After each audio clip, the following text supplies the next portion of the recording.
you guys hear me? Okay, no. Oh, can you hear me now? Thank you so much. Good morning, y'all. Good morning.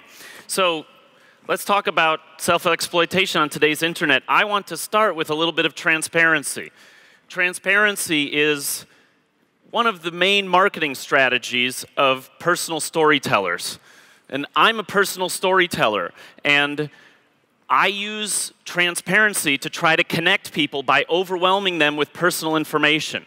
And sometimes this is successful because they feel an immediate intimacy because I've shared something maybe even inappropriate or deeply personal about myself, or maybe they feel overwhelmed. And I hope you might feel some productive mix of those two things. I want to be transparent with you this morning to tell you that I had a difficult time pulling this talk together. And the reason I had a difficult time pulling this talk together is because as a personal storyteller, I mine my personal life. My personal life is resources that I scrape and then polish and present to people. And this can mean that I have to relive trauma in my life over and over again to try to make it worthwhile in a commercial content marketplace. I'm very grateful that you people rose up out of bed and maybe had some breakfast and came and sat here before me, and I hope that my personal tragedies and stories of my small successes might be interesting to you. 2 years ago, I quit my job in software to focus full-time on personal storytelling. I tell stories on YouTube about my life, and sometimes I interview people. But what I've noticed is that in the last 2 years of personal storytelling, whatever natural tendencies I had toward depression have definitely been exacerbated. It is very difficult for me to sit and tell personal stories all the time, and so I wanted to be honest about that with you so that if you're thinking about a full-time career in personal storytelling, you'll understand that it's a very emotionally taxing profession. And, I mean, in the time that you've been sitting here listening to me, your friends and family have already posted photographs on the internet that you have not yet liked. So why would you listen to my stories when we are all empowered to be personal storytellers through this internet thing? Well, I guess the reason is that I'm one of the first strangers that you could come to know intimately on the web. And it was sort of a one-way relationship, but it was one that I worked very hard at being in a good one-way relationship with you. And I guess it's been about 21 years since I started my website, and I became somewhat known early on. This is one of my favorite things that was ever published about me. I'm not very good at reading Japanese, but I love this. A peace fighter from underground, he uses internet. And I think that's true. So why would someone want to share so much of themselves on the internet? And for me, I think, I would say in my childhood, my father passed away when I was young, and my mom was busy working, and I found computers. And when I found computers, I found that I had this tool, a computer connected to a modem, to a network. I could provoke social reactions from strangers. And that was so exciting. And I found that by getting online, I could stimulate myself and feel connected and leave this home where I might be alone or feel like I wasn't being talked to enough, and I could go online and I could make people pay attention to me. And that was fabulous fun in the late 1980s, but in 1993 I went to college and I saw an article about this new thing called Mosaic. It was the first web browser that allowed an image and text to be on the screen. And can you imagine? And you had these links that you could click with a mouse. And what a thing to be able to browse information with a mouse, because this is now so accessible to so many people. I thought, I love this. In January 1994, I decided to introduce myself to the web with a basic Justin's homepage. And this Justin's homepage allowed me to just create a very basic record of the things I found online that were exciting and important to me. And at that time, the web was under 1,000 websites. So you could literally go onto the web, spend a few hours there, and feel like you'd seen most of it. And then you could come back a week later and say, oh, I'm going to look at the new sites now. What's new on the web?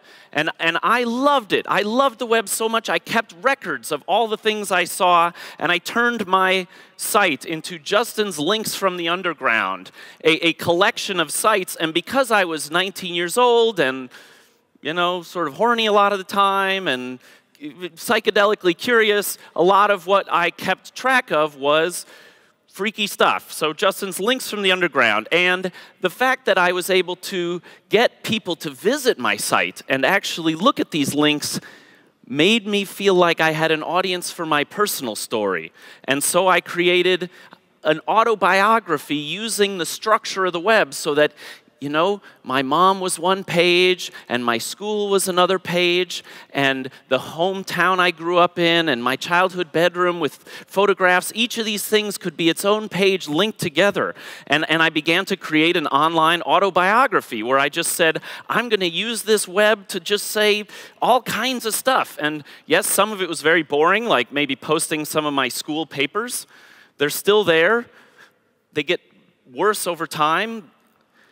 But I realized I could also talk about things that were very exciting to me, like there's a lot of vitamins and supplements, minerals, and drugs that you can take that will heighten your sexual pleasure without even needing to get, you know, illegal drugs. So I decided to begin testing on myself for these things and take notes on the internet.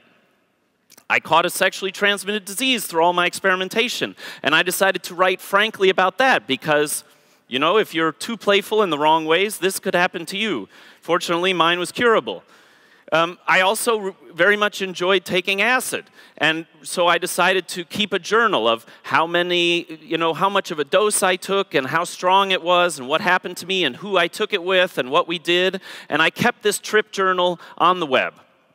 And I really was so excited that I could now write and share without limitations. There was no mainstream media to say, you can't say this, or this is not appropriate. And there was no sense that I had to pay. Every time I put up a new page, there was no charge. I could just write pages until my fingers got tired. And then I slowly began to realize that, you know, my writing without limitations was me asserting power over other people. And I began to realize that there may actually be limitations. And the limitations became very much more clear to me when they invented search engines. Because once they invented search engines, people could come and they would type their name in, right? They would come to the web and they would say, am I here? And the answer is, yes, you're here. Justin's written all about you. And he's written about the crazy stuff you did. He's written about the thoughts he's had about you.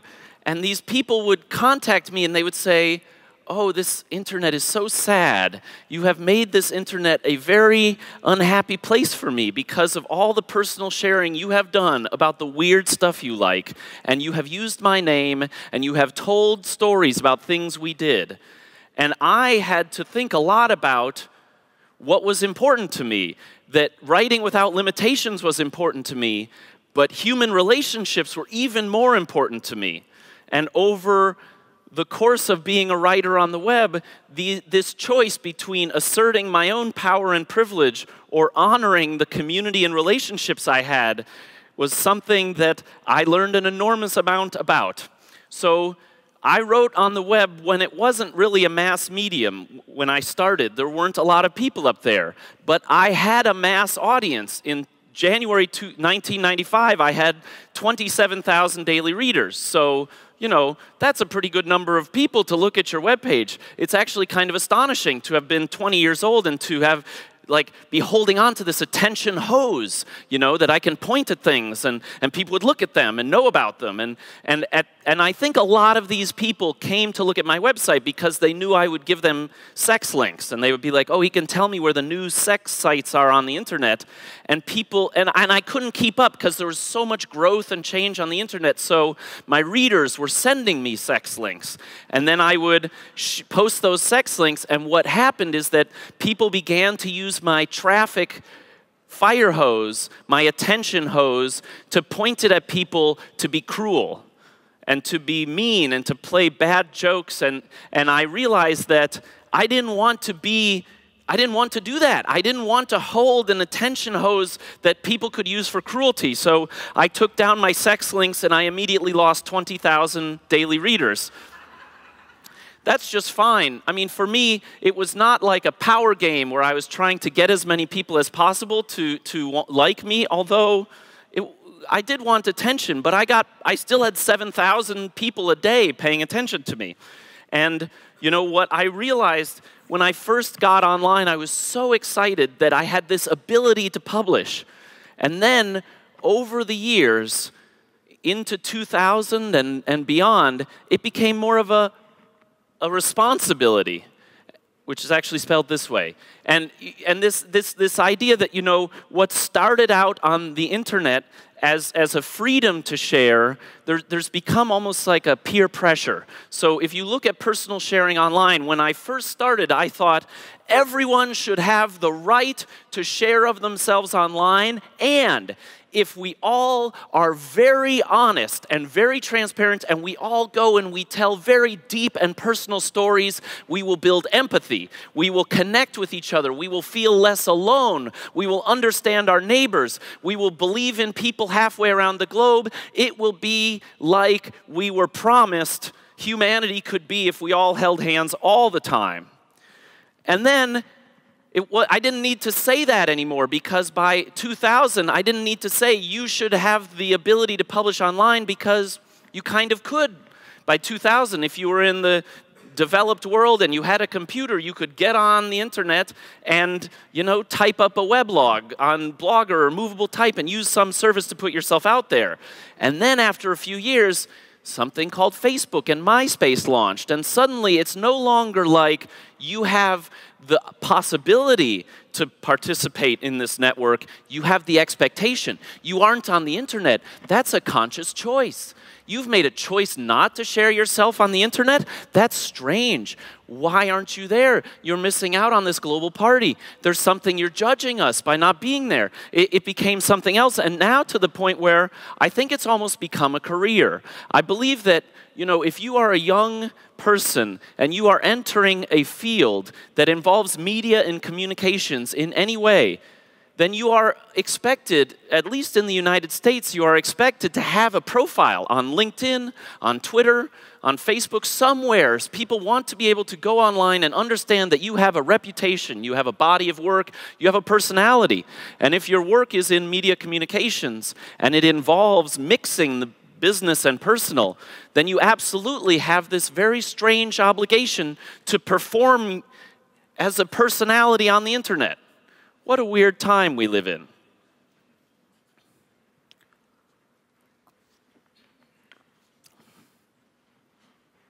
So, I've been thinking about what kinds of archetypes of personal sharing I have practiced, and that might be helpful for someone else thinking about how they want to practice sharing themselves on the internet. So I'm going to talk to you about a few of those archetypes today. The first one I'd like to look at is celebrity, how you might think about being a celebrity on the internet. So for me, my first, I think, opportunity to be a celebrity was I went to go see this American hero/criminal named Oliver North give a talk.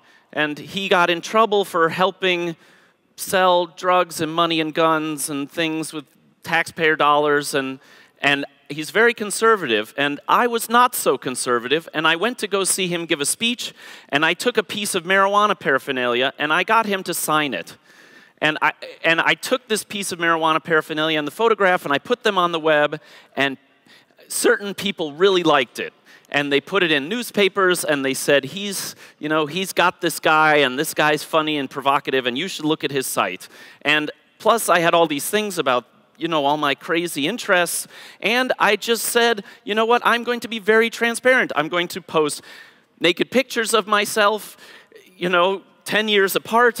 I'm going to, you know, have naughty fun in public. And I will tell you that if you want to have naughty fun in public, you can be a celebrity. People will pay attention to you if you take your clothes off and run around the internet.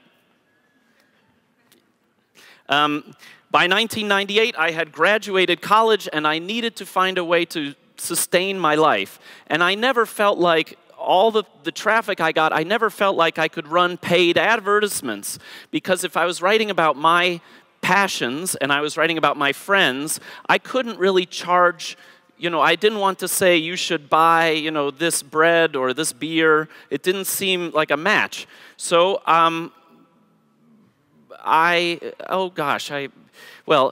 I ran into a documentary filmmaker, and he said, I will make a film about you. And I thought, oh great, this is going to catapult me into a whole level of other success. I'm going to be famous in a new way that will mean that I can have work and money and all these things. And it's totally not true. If you ever have the opportunity to be the subject of a documentary, it is like a very strange time when someone else tells your story and makes you uncomfortable, and then it's over and very few people would remember. And then I had the chance to be on television. And I was on television separately from the documentary. There was a new television channel that wanted someone to teach about the web. And I started teaching about the web in public. I thought, this is great. I'll be on television. I'll share the glory of personal publishing with people. I'll encourage people to tell their stories. I'll make the web more human. But the television channel got letters from people who were in very religious parts of America. And they said, this guy is very strange, and he should not be trusted to teach people things on the television. You should remove him. And the television channel said to me, you have a choice between being honest about the freaky things that you are into on the internet or being on television. And for me, I always felt that control over the media was the most important thing, and that I would somehow find something else to do. So I was no longer on television.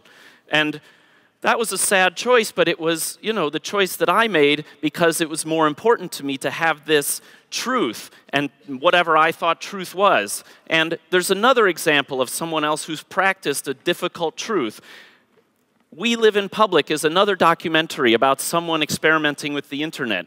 His name is Josh Harris, and he built an underground or sort of out-of-sight bunker with a lot of cameras in it, and moved in there with his romantic partner and a lot of other people, and they began filming everything they did and posting it online and having chat rooms where people could chat about it. Doesn't that sound like it would end well? It didn't. And he broke up, and I think he really broke down. If you watch this film, it's very mentally taxing to put your life up for that kind of scrutiny in public. And I think, Josh and myself are both white males. I shudder to imagine what would happen if I did the things that I did as a woman or a person who was not white, and the kinds of people who would come out and the things they would say.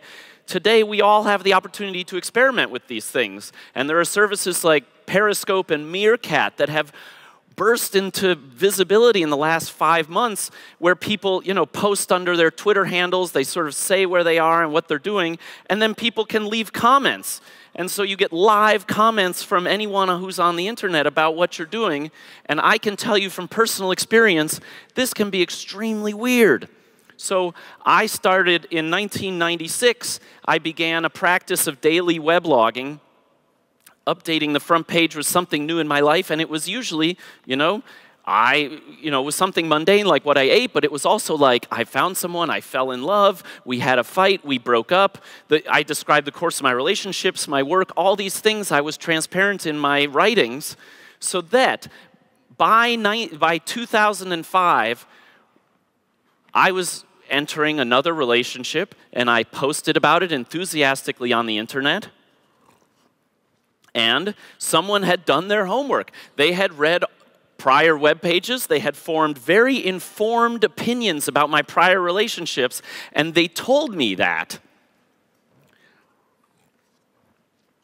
So this is a comment on the screen. I don't like using text in slides because as soon as you put it up, someone begins to read the text, but you should read this because when I read this, this is just the beginning of about something that was about this long on the screen. And it was so affecting to me because I had given them everything they needed to know from my perspective about me, being transparent and honest, and then they came back to me and they said, you are not a good person, and what you are doing is going to fail, and you will be alone. Thank you. Yeah. And this was, it was the truth, and it was sad, and it made me stop sharing myself on the internet for a number of years. And so thinking about celebrity, I think there's something a little bit grasping about celebrity. Like, you know, I was reaching for things, I was reaching for people's attention. Like, look at how interesting I am. Look at the weird things that I like to do. Please pay attention to me. And what ended up happening is that grasping turned into a little bit of a fist. And I was punching the people I loved because my family members were like, did you take your clothes off on the internet again? Do we really have to think of you as so much into drugs? This is a real problem. And then I ended up sort of punching myself. And so I think celebrity, I think it's good to open the hand. And the second archetype of personal sharing is then teacher. So you say, oh man, I love publishing on the internet. You should all publish yourselves. I am going to teach you HTML because HTML is easy as hell. This was my approach in 1994. People started writing me back saying, I love your stories. Here's my story. I said, don't tell me, tell the web. Let's all share. I'll teach you. I traveled America by bus, going to, you know, churches and cafes and schools and teaching people how to publish stories on the internet because I thought we need to get voices on the internet, personal stories from people who are not there. And it was great. I loved teaching, but I never made a formal course out of it. I never charged people money to take my classes. I never set up a curriculum. And today there are lots of people who share the personal things they care about as teachers. This is my friend Howard Rheingold. He has a Rheingold University teaching about network literacy and online cooperation. I spend a lot of time looking at the DIY video guy because he talks about how to make video on the internet, and that's very useful to me. I was wondering a little bit about how he makes money. He makes money making videos for this guy, who it's the Smart Passive Income blog. He will teach you how to make money fast from home. As far as I can tell, he teaches you how to make teaching for other people that makes money. I'm not sure I totally understand it, but he's very transparent. Last month, March, he made $153,000. He's completely transparent. But for me, the problem with if you take teaching on the internet as a personal sharing to its logical conclusion, you're no longer able to be intimate about what's important to you because you have to provide something to people that really benefits them in a predictable way on a curriculum they can understand. And that's probably not the doubts and excitements you have in your personal life.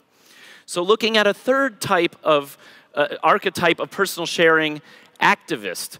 You could be an activist. And for me, I was so passionate about this idea that the mainstream media was turning over. And now it would be personal-driven media, and we would all have access to these tools, and there would no longer be gatekeepers, and we would have a great freedom and a great surge of personal expression.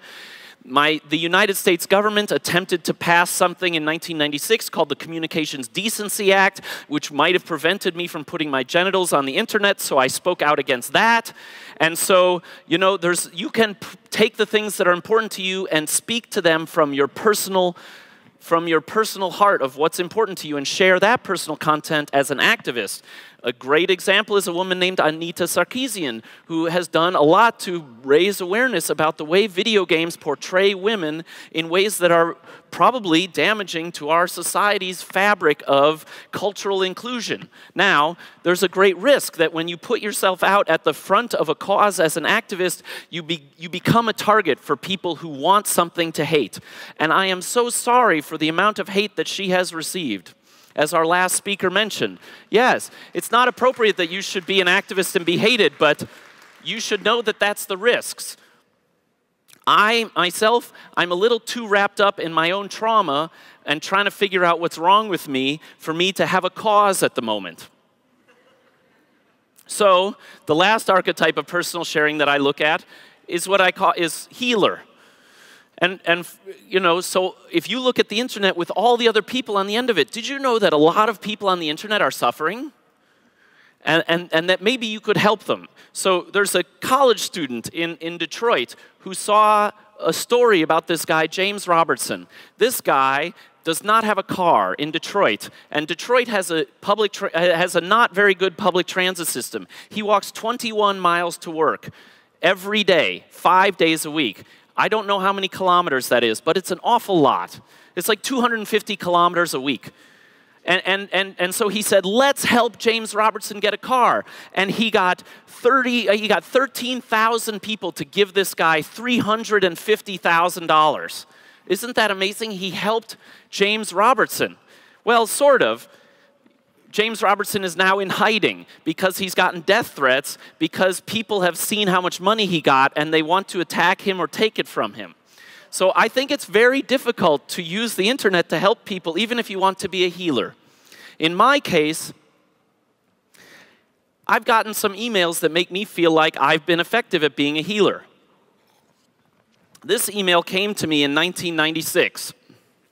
I've never met anyone before besides my sister and brother who has had a parent who committed suicide. I have a very hard time telling people that when I was 14, the most important person in my world said goodbye to me, told me to have a nice day, then put a bullet through his head.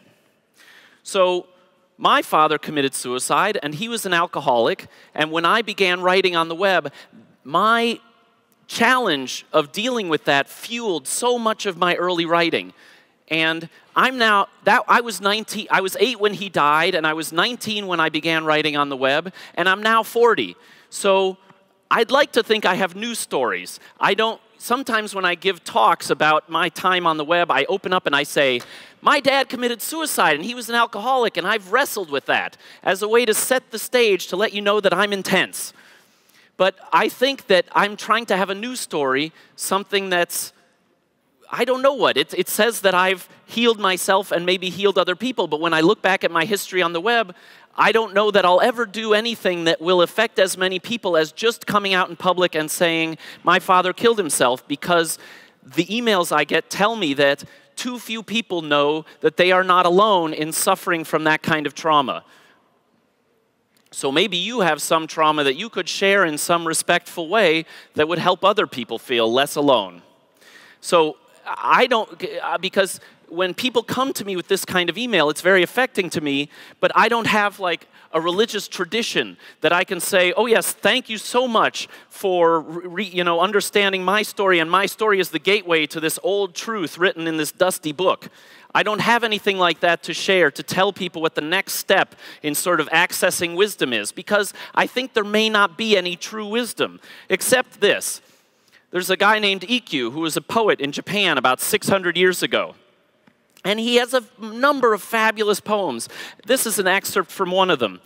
Yesterday's clarity is today's stupidity. The universe has dark and light. Entrust oneself to change. And I love this idea, entrust oneself to change, because I can tell you, if you are going to hear anything true ever, it is that change is coming.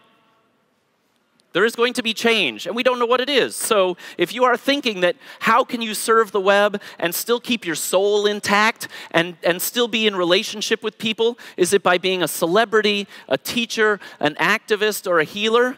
I think those are all useful ways to think about sharing your personal self online, but I think there's something in the midst of these, and that's being a learner.